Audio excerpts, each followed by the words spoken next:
नमस्ते दावत सले मातृभूमि। जय हिंद दोस्तों, मैं किशन आप सबका स्वागत करता हूं। शुरू करते हैं आज के डिफेंस समाचारों को।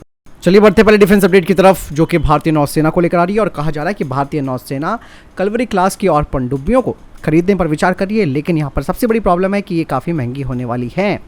हालांकि इन पनडुब्बियों के आ जाने से इसमें कोई दो राय नहीं है कि भारतीय नौसेना की जो ताकत है उसमें वृद्धि होगी। और इन पनडुब्बियों को Mazagon dock ship builder 35,000 crore रुपए की अनुमानित सौदे के तहत तैयार करेगी। हालांकि यहाँ पर सबसे बड़ी बात यह है कि ये पनडुब्बियां काफी महंगी होने वाली है। इनकी कीमत $1.2 बिलियन से $1.3 बिलियन के आसपास होगी। और ये पहले जो भारत ने 23,652 करोड़ रुपए की लागत से 6 कलवरी क्लास की पनडुब्बियां तैयार की थी, उससे ये 62% ज्यादा महंगी होंगी। मतलब साफ है कि पर यूनिट कॉस्ट करीबन इनकी 3,942 करोड़ रुपए होगी।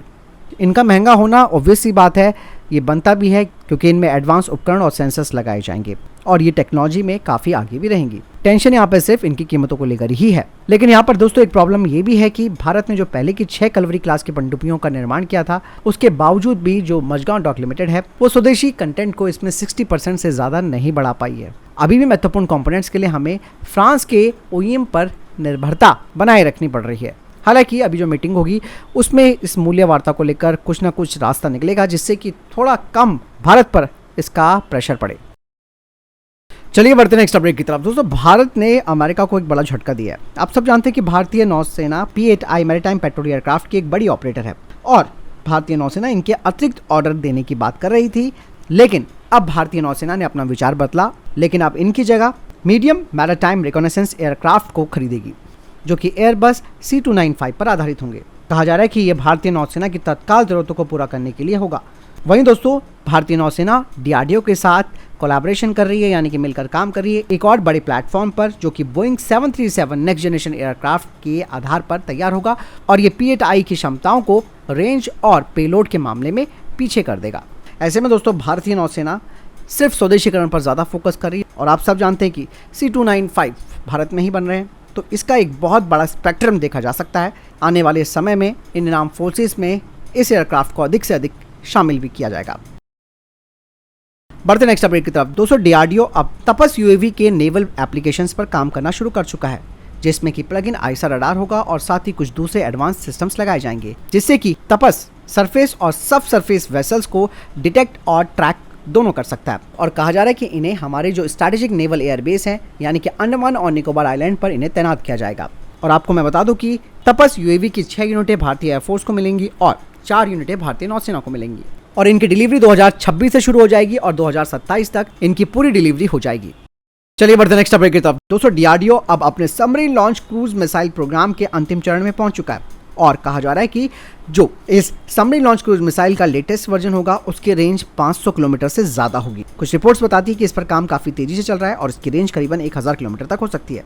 आपको बता दें कि सबमरीन लॉन्च क्रूज मिसाइल, इसका वजन 975 किलोग्राम होगा। इसका डायमीटर 505 mm का होगा, जो कि इसके स्टेल्थ प्रोफाइल को और बढ़ाएगा, जिससे कि ये दुश्मनों के रडार सिस्टम में आसानी से डायरेक्ट नहीं हो पाएगी। और ये जो SLCM है वो पेनिट्रेटिंग कंपार्टमेंट बॉम्ब और एयरबस वॉरहेड से इक्विप्ड होंगी। और ये मिसाइल अपनी फ्लेक्सिबिलिटी के जरिए अलग अलग तरीके के टारगेट्स को एंगेज कर सकती है और उन पर मैक्सिमम इंपैक्ट डाल सकती है।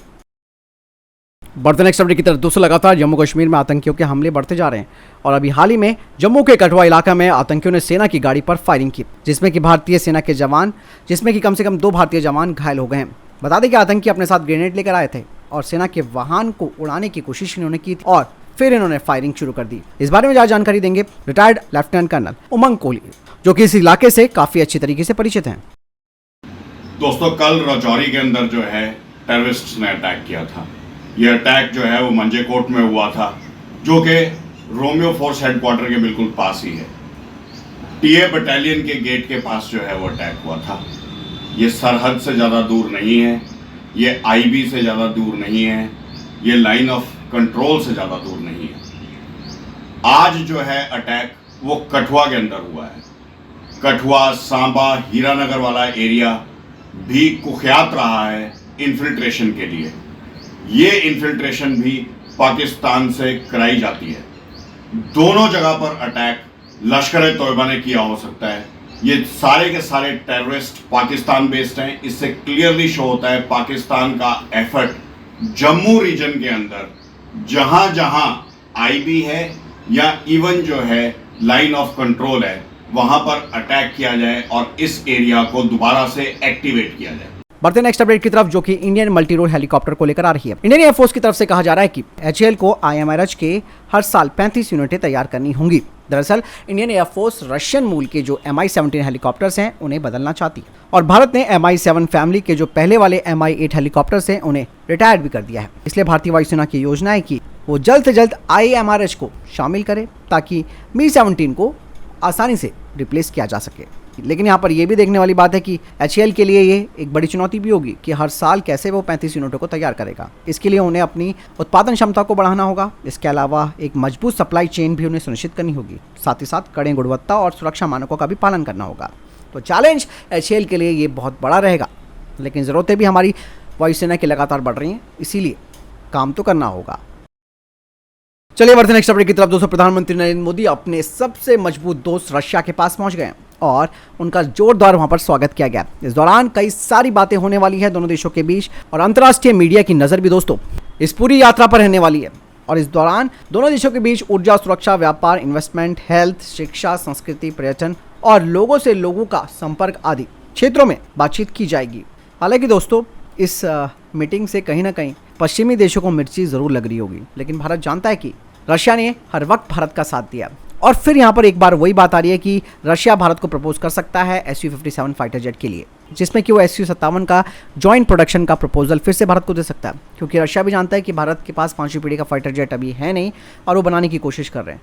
लेकिन ऐसे में दोस्तों, अगर रशिया को बात करनी है भारत के साथ, तो वो अपने Su-75 चेकमेट को लेकर बात कर सकता है, जो कि एक अच्छा विकल्प होगा हमारी वायुसेना के लिए।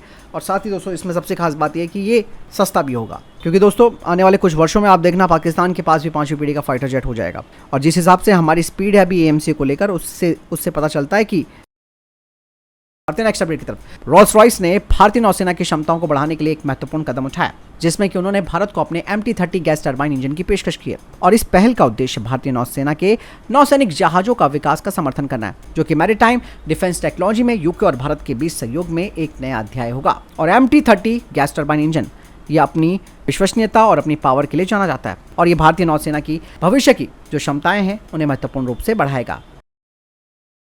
बढ़ते नेक्स्ट अपडेट की तरफ। दोस्तों, चाइना अब अपने मॉन्स्टर शिप को तैनात करने वाला है, और ये जो मॉन्स्टर शिप होगा दोस्तों, ये काफ़ी बड़ा शिप होने वाला है चाइना का, जिसके ज़रिए चाइना अपनी धमक को अपने पड़ोसी मुल्कों पर दिखा सकता है। और आपको मैं बता दूं कि अमूमन जो कोस्ट गार्ड के जहाज होते हैं उनका डिस्प्लेसमेंट ज़्यादा से ज़्यादा 1500, 2000 या फिर 1800 टन के बीच होता है। लेकिन दोस्तों, चाइना का ये जो कोस्ट गार्ड शिप है वो एक बड़ा शिप होगा, जिसका डिस्प्लेसमेंट करीबन 12,000 टन का होगा। चाइना के इस जहाज का नाम है CCG-5901। इसके पीछे का कारण साफ है कि चाइना साउथ चाइना सी में जो भी उसके पड़ोसी मुल्क हैं वहां पर अपने इन बड़े जहाज़ों को ले जाकर उन्हें डरा सकता है। जैसे कि फिलीपींस के मामले में आपने देखा ही होगा किस तरीके से उसने अपनी बोट से उनकी बोट्स टकराई, उसके बाद जो उनके हथियार होते हैं उन्हें लूटा और साथ ही साथ उन पर हमले भी किए। तो अब चाइना का प्लान और ज़्यादा बड़ा हो गया है। वो अब इस तरीके के बड़े मॉन्स्टर शिप्स को तैनात करने की योजना बना बैठा है, जिससे कि उसकी मंशा साफ तौर पर दिखती है कि कैसे वो अब डोमिनेट करने की एक बड़ी राह पर चल चुका है। चलिए बढ़ते हैं नेक्स्ट अपडेट की तरफ, जो कि चाइना को लेकर ही आ रही है, जहां चाइना दोस्तों हाइपरसोनिक मिसाइलों के क्षेत्र में काफी आगे बढ़ चुका है। अब उसने एक ऐसी टेक्नोलॉजी तैयार कर ली है जो कि मैक 20 की स्पीड से आने वाली 10 हाइपरसोनिक मिसाइलों को भी ट्रैक कर सकती है। साथ ही साथ जो गलत लक्ष्य है उन्हें भी डिटेक्ट कर सकती है। इस प्रोजेक्ट पर चाइना बड़ी तेजी से काम कर रहा है। हालांकि ये जो दावा चाइना कर रहा है वो एक असंभव करने वाला दावा है। चाइना ने अपने ग्राउंड सिमुलेशंस पर इसका परीक्षण किया है, जिसमें कि रडार 7 किलोमीटर प्रति सेकंड की स्पीड से यात्रा कर रही मिसाइल की स्पीड का अनुमान लगाने में 99.7% तक बिल्कुल ठीक था। चीन का ये नया माइक्रोवेव फोटनिक रडार 600 किलोमीटर से अधिक की पहचान सीमा का दावा भी कर रहा है। अब आप देखिए दोस्तों, चाइना न केवल हाइपरसोनिक मिसाइलों को बना रहा है, साथ ही साथ वो हाइपरसोनिक मिसाइलों को ट्रैक करने की क्षमताओं पर भी अपनी पकड़ बना रहा है। यानी कि मतलब साफ है कि अगर अमेरिका की हाइपरसोनिक मिसाइलें तैयार हो जाती हैं तो ये उन्हें आसानी से डिटेक्ट कर सकता है, उन्हें खत्म कर सकता है। बढ़ते नेक्स्ट अपडेट की तरफ दोस्तों, भारत अपने स्पेस स्टेशन पर दोस्तों काम करना शुरू कर चुका है, और भारत का स्पेस स्टेशन करीबन 52 टन के आसपास होगा, जिसमें कि करीबन 3 से 4 एस्ट्रोनॉट रहेंगे और ज़्यादा से ज़्यादा 6 एस्ट्रोनॉट्स को ये एकोमोडेट कर पाएगा।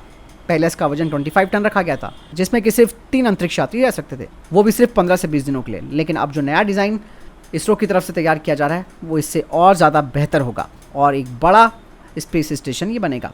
2035 तक इसे ऑपरेशनल किए जाने की बात शुरू हो चुकी है। इस स्पेस स्टेशन में नए प्रकार का यूनिवर्सल डॉकिंग और बर्थिंग सिस्टम लगाए जाने की योजना बन चुकी है, यानी कि ज़रूरत पड़ने पर इसे दूसरे देशों के स्पेसक्राफ्ट के साथ भी जोड़ा जा सकता है। और इस अंतरिक्ष स्टेशन को धरती से 400 से 450 किलोमीटर की ऊंचाई पर तैनात किया जाएगा।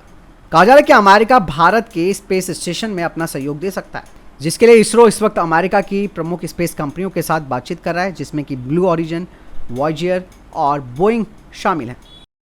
तो फिलहाल तब तक के टॉप डिफेंस अपडेट्स। वीडियो के सामने कोई प्रश्न जवाब है, आपको कोई सवाल है, कमेंट सेक्शन में लिखकर जरूर पूछ सकते हैं। वीडियो को लाइक और शेयर जरूर कीजिएगा। मिलता हूं नए वीडियो के साथ, ख्याल रखिएगा अपना। जय हिंद, वंदे मातरम।